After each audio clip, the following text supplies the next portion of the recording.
What if they weren't at all who you thought they were? I'm going to show you some things, and I'm going to let you connect the dots for yourself.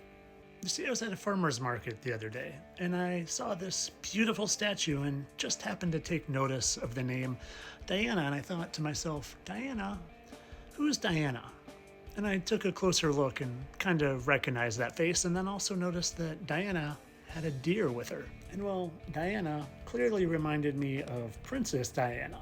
And well, I couldn't help but notice that there was a resemblance there, wouldn't you say? And well, maybe you haven't seen my videos on who Diana is today.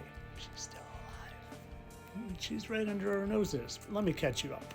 Let me catch you up on how they sit exactly alike and have the exact same spacing in their fingers and even dress alike. But it's not just that. Do you know that this guy aggressively pursued her before she got divorced? And yes, while they might look different now, you can see very similar smirks there. And they also have similar markings on their face. She had a mole there, and there is a very specific little scar right there. And then more markings, like these two. And two that I will show you with a little bit of changing of the brightness. Exact same marks in the exact same spot. And without using too much imagination at all, you can see how that face can seamlessly, with just a little bit of touch-up, morph into that face. Back and forth, everything's in the same spot. It's just beautified a little bit. Oh, and remember how Diana, also known as Artemis, was depicted with a deer? You notice anything kind of random in this picture? How about now? They like to tell us. Oh, and did I mention that Artemis, also known as Diana, is Apollo's eternal twin? You know, Apollo, like the one that this guy has a big painting of in his penthouse. Apollo, which is just another name for Apollyon or Abaddon or Abaddon. And hey, this comes from Revelation 9:11. Do you know that Abaddon, the Don part, he was the 45th, which 4 plus 5 equals 9, and the 47th Pres, which 4 plus 7 equals 11. Imagine that. Oh, and you know the funny thing about Apollyon and Abaddon? It's another name for Lucifer. You know, Lucifer, the giant statue in New York City, what it actually is. And you know the funny thing about the giant statue in New York City? It used to have a different face. This was its original face. Kind of looks like someone, right? Kind of really looks like someone.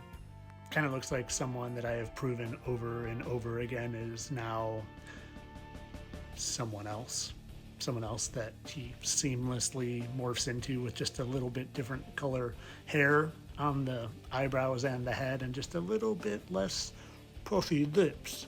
So we have an Apollo statue in the middle of the New York City. We have an Artemis statue. There's one in the Smithsonian and at the Vatican. And you think we can find one of Baron? You know, this Goliath. Does that remind you of anyone, like how King David slayed Goliath? Well, have you ever seen the video I did showing how much Baron looks like Michelangelo's statue of David? But not only that, he literally looks just like the statue of Alexander the Great, too. And not just looks like, shares the statue's exact 1, 2, 3 marks. 1, 2, 3. What in earth is going on? Well, like I said in the beginning, maybe they're not who you think they are. And maybe they've been around a lot longer than you would be led to believe. Kind of like the rest of these fallen angel vampires that have been around for centuries, maybe even thousands of years. And hey, speaking of vampires, do you see that one?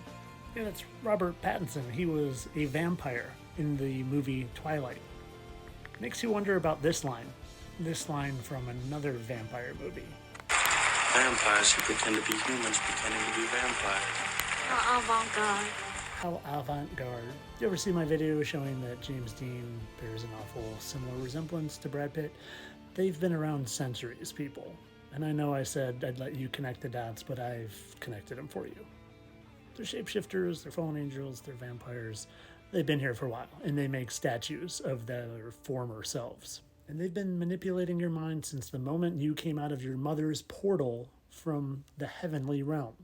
But all this for entertainment purposes. I'm sure they're just a completely normal, organic family that just happened to work their way up to become the first family. Entertainment only, people.